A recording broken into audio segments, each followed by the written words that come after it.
ಬಾಗಲಕೋಟೆ ಕಲ್ಲು ತೂರಾಟ ಪ್ರಕರಣ ವಿಪಕ್ಷ ನಾಯಕ ಛಲವಾದಿ ಕಿಡಿ ವಿಧಾನ ಪರಿಷತ್ ವಿಪಕ್ಷ ನಾಯಕ ಛಲವಾದಿ ನಾರಾಯಣಸ್ವಾಮಿ ಕಿಡಿಕಾರಿದ್ದಾರೆ. ಬಾಗಲಕೋಟೆಯಲ್ಲಿ ಆಗಿರುವ ಘಟನೆ ಯಾರೂ ಸಹಿಸಲಾಗುವುದಿಲ್ಲ, ಯಾರೂ ಸಹಿಸೋಕ್ಕೂ ಕೂಡ ಸಾಧ್ಯ ಇಲ್ಲ.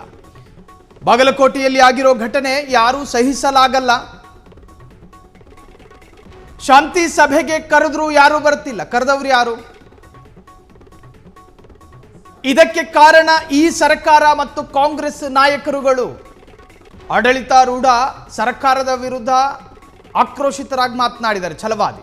ಈಗ ಚಿತ್ತಾಪುರದಲ್ಲೂ ನಡೆದಿದೆ. ನಾನು ಚಿತ್ತಾಪುರ ನಮ್ಮ ಕಾರ್ಯಕರ್ತರ ಜೊತೆ ಮಾತಾಡಿದೆ, ಇದು ಹೇಳೋ ಛಲವಾದಿ. ಇದಕ್ಕೆ ಶಾಸಕ ಪ್ರಿಯಾಂಕ ಖರ್ಗೆ ಮಾಡಿಸ್ತಿದ್ದಾರೆ ಅಂತ ಹೇಳಿ ಆರೋಪ ಇದೆ. ಜನ ಹೇಳ್ತಿರೋದು ಸರಿಯಾ? ಛಲವಾದಿ ಚಿತ್ತಾಪುರದಲ್ಲಿ ಒಂದಷ್ಟು ಕಾರ್ಯಕರ್ತರ ಜೊತೆ ಮಾತನಾಡಿದ್ರಂತೆ, ಏನಿದು ಗಲಾಟೆ ಅಂತ. ಅದಕ್ಕೊಂದಷ್ಟು ಜನ ಇದಕ್ಕೆಲ್ಲ ಪ್ರಿಯಾಂಕ ಖರ್ಗೆ ಅವರ ಕುಮ್ಮಕ್ಕೆ ಕಾರಣ ಅಂತ ಹೇಳಿದಾರಂತೆ.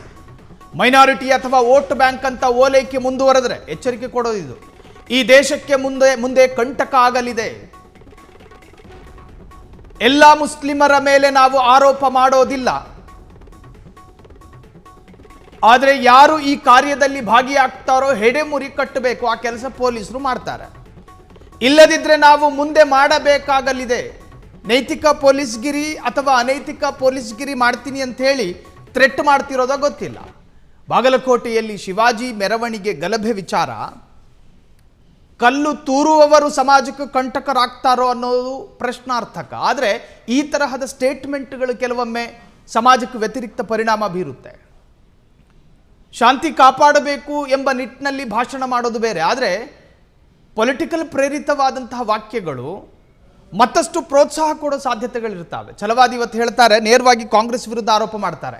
ಜೊತೆಗೆ ಸಿದ್ದರಾಮಯ್ಯರ ಕ್ಯಾಬಿನೆಟ್ನ ಪ್ರಭಾವಿ ಮಂತ್ರಿ ಪ್ರಿಯಾಂಕ್ ಖರ್ಗೆ ಅವರೇ ಈ ತರಹದ ಗಲಭೆಗೆ ಕುಮ್ಮಕ್ಕು ಕೊಡ್ತಾರೆ ಅಂತೇಳಿ ನೇರ ಆರೋಪ, ನಿರಾಧಾರ.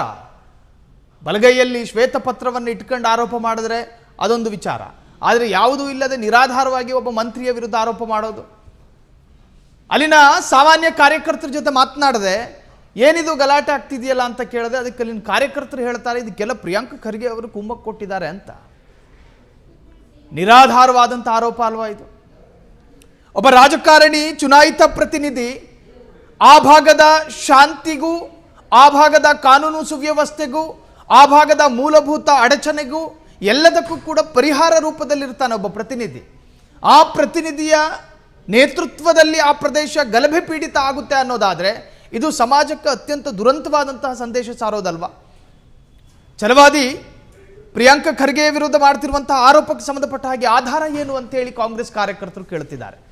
ಒಟ್ಟಾರೆ ಬಾಗಲಕೋಟೆ ಶಿವಾಜಿ ಮೆರವಣಿಗೆ ಗಲಭೆ ವಿಚಾರಕ್ಕೆ ಸಂಬಂಧಪಟ್ಟ ಹಾಗೆ ರಾಜಕೀಯ ತಿರುವನ್ನು ಕೂಡ ಪಡೆದುಕೊಂಡಿದೆ.